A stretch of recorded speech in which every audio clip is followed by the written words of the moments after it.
Hello friend, आज के इस वीडियो में हम क्लास 10th की एनसीईआरटी हिस्ट्री बुक स्टार्ट करेंगे। क्लास 9 और 6 7th ईयर और 9th की हिस्ट्री बुक ऑलरेडी मैंने करवा दी हैं पूरे, तो अभी हम लोग 10th के स्टार्ट करेंगे। फ्रेंड, इसके जो सारे चैप्टर हैं बहुत ज़्यादा लेंदी हैं, तो नोट्स भी लंबे होंगे। आप लोग इसको बुक से पढ़िएगा, उसके बाद ही अपने नोट्स बनाइएगा, तभी आपको ये समझ में आएंगे। तो चलिए स्टार्ट करते हैं। सबसे पहले चैप्टर का नाम है यूरोप में राष्ट्रवाद का उदय। आपको पहले बुक पढ़ना है, उसके बाद ही अपने नोट्स बनाने हैं। चलिए स्टार्ट करते हैं। पहले राष्ट्रवाद। अपने राष्ट्र के प्रति प्रेम की भावना को राष्ट्रवाद कहते हैं। राष्ट्र क्या है? अर्नेस्ट रेनर के अनुसार समान भाषा, नस्ल, धर्म से बने क्षेत्र को राष्ट्र कहते हैं। एक राष्ट्र लंबे प्रयासों, त्यागों और निष्ठा का चरम बिंदु है। स्टेट जनरल क्या है? स्टेट 1789 के स्टेट जनरल की आम सभा क्षेत्र के फ्रांसीसी संप्रदायों की संपदा का प्रतिनिधित्व है। इसका नाम बदलकर नेशनल असेंबली कर दिया गया था। राष्ट्रवाद की अभिव्यक्ति फ्रांसीसी क्रांति से होती है। स्वतंत्रता, समानता, बंधुत्व और न्याय मुक्ति। पूरे यूरोप में यह विचार फैलते हैं। बहुत से राष्ट्र अनेक सिद्धांतों पर चलकर आज़ादी को प्राप्त करते हैं। यानी जो फ्रांसीसी क्रांति हुई थी, उसका जो मेन आदर्श था वो स्वतंत्रता, समानता, बंधुत्व और न्याय मुक्ति ही थी। ये 1789 में स्टार्ट हुआ था।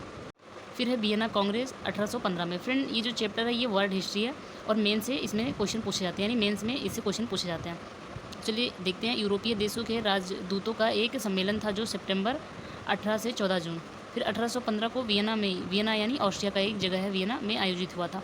वियना में क्यों आयोजित होता? क्योंकि आप पढ़ेंगे इसके आगे नेपोलियन के बारे में। नेपोलियन के जो तानाशाही जो उसकी व्यवस्था थी, उससे सबसे ज़्यादा ऑस्ट्रिया का वियना प्रभावित हुआ था, इसीलिए वियना में ही ये सम्मेलन यानी वियना कांग्रेस का आयोजन हुआ था। नेपोलियन के बारे में देखते हैं। 15 अगस्त 1769 को इसका जन्म हुआ। यह एक महान सम्राट बना था।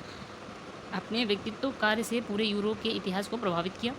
24 वर्ष की आयु में ये सेनापति बना। युद्धों में फ्रांसीसी सेना जीती और यह फ्रांस का शासक बना। उसके बाद उदारवादी यानी लिबरलिज्म। यह लैटिन भाषा के मूल लिबर पर आधारित है। लिबर का अर्थ होता है आज़ाद। ये मध्यम वर्ग के लिए आज़ादी थी। कानून के समक्ष समानता। उदारवाद तेज बदलाव और विकास को प्राथमिकता देते हैं। रूढ़िवादी धीरे विकास को प्राथमिकता देता है। परंपरा स्थापित संस्थाओं रिवाजों पर जोर देता है। ये उदारवादी का उल्टा होता है। फिर नारीवाद स्त्री पुरुष की सामाजिक, आर्थिक और राजनीतिक समानता की सोच के आधार पर महिलाओं के अधिकार। विचारधारा क्या है? सामाजिक राजनीतिक विचारों का समूह विचारधारा कहलाता है। यूरोप में राष्ट्रवादी चेतना की शुरुआत फ्रांसीसी क्रांति से हुई है। फ्रांसीसी क्रांति और राष्ट्र का विचार। फ्रांसीसी क्रांति की शुरुआत 1789 में हुई थी। ये इंपॉर्टेंट है, याद रखिएगा कि 1789 में फ्रांसीसी क्रांति हुई थी। याद कैसे रखेंगे? जैसे आगे 1 तो रहेगा, उसके बाद 7 8 9 ऐसे करके आप याद रखिएगा। 1 7 8 9। लोगों की मांग क्या थी इसमें? राजतंत्र खत्म हो और प्रजातंत्र स्थापित हो। फ्रांसीसी क्रांतिकारियों ये सामूहिक पहचान थी और इन्होंने कदम उठाए, यानी सामूहिक इनकी पहचान थी, इन्होंने सामूहिक रूप से कदम उठाए थे। इसमें प्रत्येक राज्य से एक स्टेट जनरल चुना गया, उसका नाम बदलकर नेशनल असेंबली घोषित कर दिया गया। फिर फ्रेंच भाषा को राष्ट्रभाषा घोषित कर दिया गया। प्रशासनिक व्यवस्था लागू की गई, समान कानून था। आंतरिक आयात निर्यात हुई जिससे सीमा शुल्क समाप्त हुआ। फिर फ्रांसीसी क्रांति का प्रसार यूरोप में हुआ। अब यूरोप में संगठन बनने लगे जैसे जैकोबियन क्लब। इसमें शिक्षित मध्यम वर्ग शामिल थे। अब राष्ट्रवाद का विचार पूरे यूरोप में फैल गया। फ्रांस की आर्मी ने समर्थन के तौर पर हर विदेशी क्षेत्र में भेज दिए, जिससे राष्ट्रवादी भावना बढ़ाई गई। नेपोलियन का शासनकाल देखते हैं। इसमें प्रजातंत्र को नष्ट करके राजतंत्र स्थापित किया गया। 1804 में नागरिक संहिता लाया। नेपोलियन संहिता या नागरिक संहिता या फिर नेपोलियन संहिता। इसमें जन्म पर आधारित विशेषाधिकार समाप्त किए गए। कानून के समक्ष सबको समानता दी गई। संपत्ति के अधिकार सुरक्षित किए गए। भू दासत्व और जमींदारी शुल्क से मुक्ति मिली। नेपोलियन के समय में व्यापार, आगमन, संचार में ज़्यादा विकास हुआ। राष्ट्रवादी विचार को बांटने के लिए क्षेत्रों पर कब्जा किया गया, जैसे कर बढ़ाना, जबरन भर्ती करना, कानून व्यवस्था स्थापित की गई। अब है जागीरदारी। जागीरदारी क्या है? किसान, जमींदार, उद्योगपति द्वारा कुछ हिस्सा सरकार को कर के रूप में देना, जागीरदारी कहलाती है।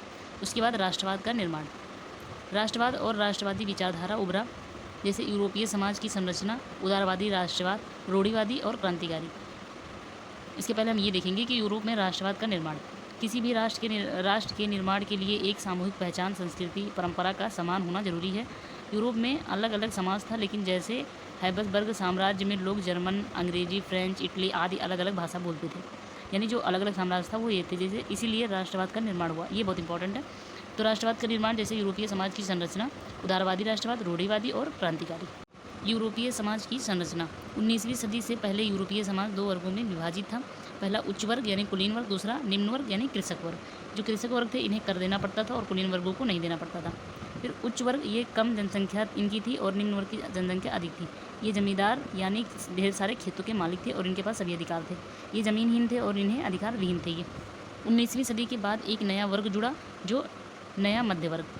मध्य वर्ग में सभी पढ़े लिखे थे, जैसे शिक्षक, डॉक्टर, व्यापारी आदि थे। एक समान कानून की मांग करते थे, यानी उदारवादी राष्ट्रवाद चाहते थे। उदारवादी राष्ट्रवाद क्या है? जैसे व्यक्तिगत स्वतंत्रता मिले, कानून के समक्ष सब एक समान हो, सरकार का पक्षधर हो, बाजार की स्वतंत्रता हो। इस उदारवादी राष्ट्रवाद के चलते राष्ट्रवाद का विचार सब जगह फैलने लगा। इसी वजह से 1789 में फ्रांस की क्रांति हुई। तो फ्रांस की क्रांति में मध्यम वर्ग की सबसे अधिक भूमिका थी। ये बहुत ज़्यादा इंपॉर्टेंट है।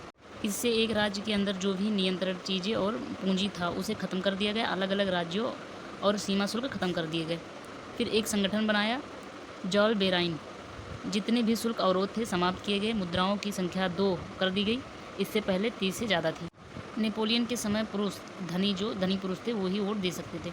रूढ़िवाद 1815 के बाद नया रूढ़िवाद। 1815 में नेपोलियन को हरा दिया गया। इसके लिए ऑस्ट्रिया, प्रसा, रूस, ब्रिटेन ने मिलकर काम किया।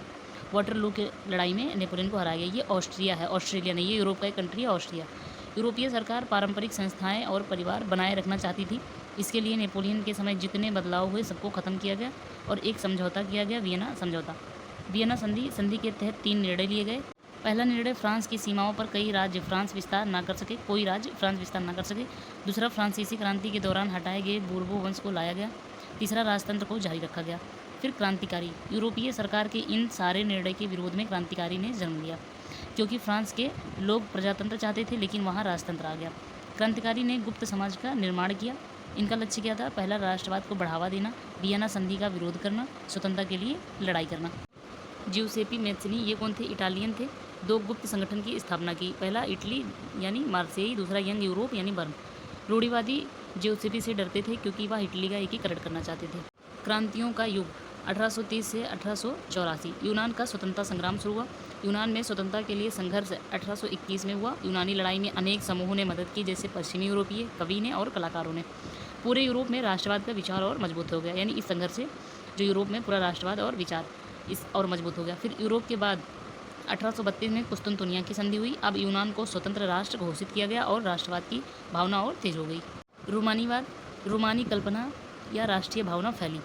राष्ट्रवाद का विकास केवल युद्ध और क्षेत्रीय विस्तार से नहीं होगा, इसके लिए काव्य, कला, कहानी, किस्से, संगीत, इन सब की भी मदद चाहिए। जैसे रूस में एक भाषा पोलिश का प्रयोग किया गया राष्ट्रवादी के रूप में। 1830 से 1848 में यूरोप की आर्थिक स्थिति खराब हो गई। फिर भूख, कठिनाई और जनविद्रोह। 1830 को कठिनाइयों का महान साल कहा जाता है। इसका कारण क्या था? यानी जो भूख, कठिनाई और जनविद्रोह हुआ, इसका कारण क्या था? जनसंख्या वृद्धि, लोग गाँव से शहर की ओर बस रहे थे। बेरोजगारी में वृद्धि हुई और गरीबी में वृद्धि हुई। इस साल फसल भी बर्बाद हो गई। खाने की सामग्री, इसकी कीमत बढ़ी। छोटी फैक्ट्रियां बंद हो गई। खाने पीने की कमी हुई और व्यापक बेरोजगारी फैल गई। लोगों ने सरकार के खिलाफ विद्रोह किया, अवरोध लगाए, यानी कृषक विद्रोह हुआ। यूरोपियन सरकार गणतंत्र राज्य घोषित कर दी गई यूरोप को। नए सरकार का कानून, 21 साल से अधिक वोट डालने का अधिकार प्राप्त हो गया इसमें। फिर नागरिकों को काम के अधिकार की गारंटी दी गई। रोजगार उपलब्ध करवाए गए, कारखाने खोले गए। धीरे धीरे गरीबी और बेरोजगारी कम हो गई। राष्ट्रवाद ने यूरोप में गणतंत्र ला दी। उदारवादियों की क्रांति यानी 1848। यूरोप के अन्य भाग जहां अभी तक स्वतंत्रता राष्ट्र राज्य अस्तित्व में नहीं थी, जैसे जर्मनी, इटली, पोलैंड, ऑस्ट्रो और हंगोरियन, यहाँ के उदारवादी मध्य वर्गों के स्त्री पुरुषों ने संविधानवाद की मांग की, राष्ट्रीय एकीकरण की मांग की और इसे फिर जोड़ दिया गया राष्ट्रवाद में। जर्मनी और इटली का निर्माण। जर्मनी का एकीकरण 1848। यूरोपियन सरकार कोशिश की जर्मनी का एकीकरण करने की। ये बहुत इंपॉर्टेंट है, जर्मनी का एकीकरण। राष्ट्र निर्माण की यह उदारवादी पहल राजशाही और फौज की ताकत से मिलकर दबा दी गई थी। फिर प्रसा, जर्मनी का एकीकरण करने के लिए कहा। प्रसा के मुख्यमंत्री ऑटोमन बिस्मार्क ये जनक थे। प्रसा ने राष्ट्रीय एकीकरण के आंदोलन का नेतृत्व किया। 7 वर्ष के दौरान ऑस्ट्रिया, डेनमार्क, फ्रांस से युद्ध में प्रसा की जीत हुई और एकीकरण पूरा हुआ।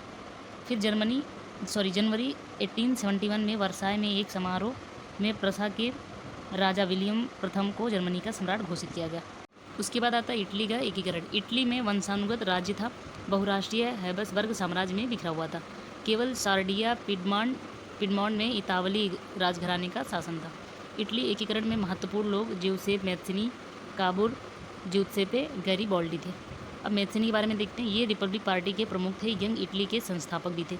इनका लक्ष्य क्या था? शिक्षा के साथ इटली का एकीकरण चाहते थे ये, किंतु असफल रहे। फिर 1831 से 1848 में क्रांतिकारी विद्रोह हुआ, जिसमें ये असफल हुए। क्रांतिकारी विद्रोह असफल हुआ। युद्ध के जरिए इतावली राज्य जोड़ने की जिम्मेदारी सार्डिया पिडमॉन्ट के शासक विटर इमेनियल द्वितीय पर आ गई। जूसेप्पे गैरिबाल्डी, इनके बारे में देखते हैं। इन्हें हीरो ऑफ रेड शर्ट कहा जाता है।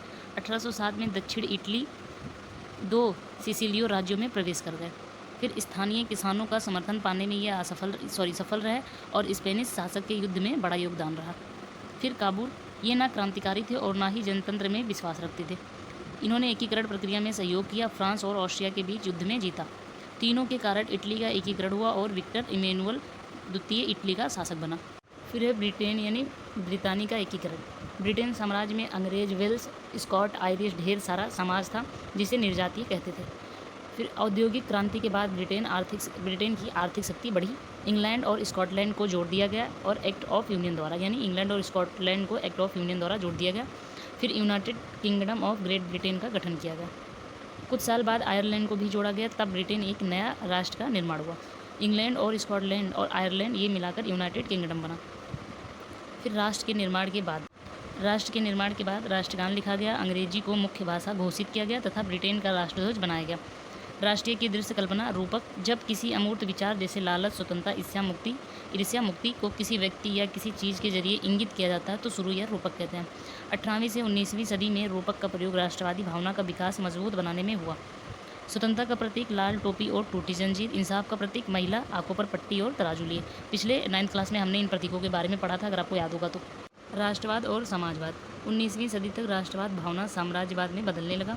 साम्राज्यवाद क्या, जब कोई देश अपने देश की शक्ति को बढ़ाता है आर्मी या अन्य साधन का प्रयोग करके, तो उसे साम्राज्यवाद कहते हैं। 1871 के बाद यूरोप में बाल्कन क्षेत्र में राष्ट्रवादी तनाव बढ़ा। बाल्कन क्षेत्र यानी भौगोलिक और जातीय विभिन्नता थी इसमें। बाल्कन क्षेत्र, इसमें आधुनिक रोमानिया, बुल्गारिया, अल्बेनिया, यूनान, क्रोएशिया, हर्जेगोविना, सार्विया शामिल थे। यहाँ तनाव जीतने की होड़ फैल गई। इसमें बड़ी शक्तियाँ अपनी शक्ति बढ़ाना चाहते थे, बाल्कन क्षेत्र को अपने क्षेत्र में शामिल करना चाहते थे, जिसके लिए अनेक युद्ध हुए और इसका नतीजा क्या हुआ, प्रथम विश्व युद्ध, जिसे राष्ट्रवाद की भावना पूरे विश्व में फैल गई। उसके बाद बाल्कन क्षेत्र ऑटोमन साम्राज्य के अधीन था। ऑटोमन साम्राज्य का विघटन हुआ और उस क्षेत्र को लूटना शुरू हो गया। चैप्टर लेंदी हैं इसके, तो वीडियो भी थोड़ा लॉन्ग हो गया है। आपको क्या करना है, पहले बुक को अच्छे से पढ़ना है, उसके बाद ही आपको अपने नोट्स बनाने हैं। जो क्लास 10th, 11th और 12th की बुक होते हैं, इनके जो चैप्टर हैं बहुत ज़्यादा लंबे हैं, तो जो नोट्स हैं वो लंबे हो ही जाते हैं, क्योंकि इसको थ्योरी के टाइप में लिखना पड़ता है। अगर आपको आंसर राइटिंग की प्रैक्टिस करनी होगी तो उसके लिए जो 9th, 10th, 11th, 12th book के क्वेश्चन हैं, आप उनको लिख के प्रैक्टिस कर सकते हैं, यानी उनके आंसर लिख के प्रैक्टिस कर सकते हैं। इसके लिए आप पहले बुक पढ़िएगा, फिर नोट्स पढ़ लीजिएगा, उसके बाद ही आप आंसर कर पाएंगे।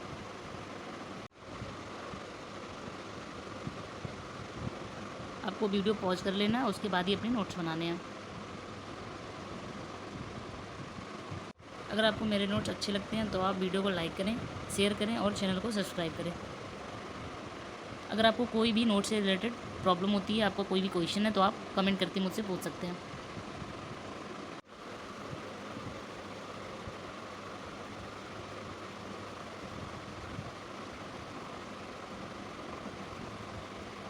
नोट्स की PDF के लिए मैंने आपको बताया था, जो मैं डिस्क्रिप्शन बॉक्स में लिंक डालती हूँ, एक ही बार में ओपन नहीं होता है, तो आप ओपन करेंगे पहली बार में तो मेरे पास नोटिफिकेशन आएगा, मैं उसको अलाउ कर देती हूँ या फिर शेयर कर देती हूँ दोबारा से, तो फिर वो दोबारा जब आप उसे ओपन करेंगे तो PDF ओपन हो जाएगा।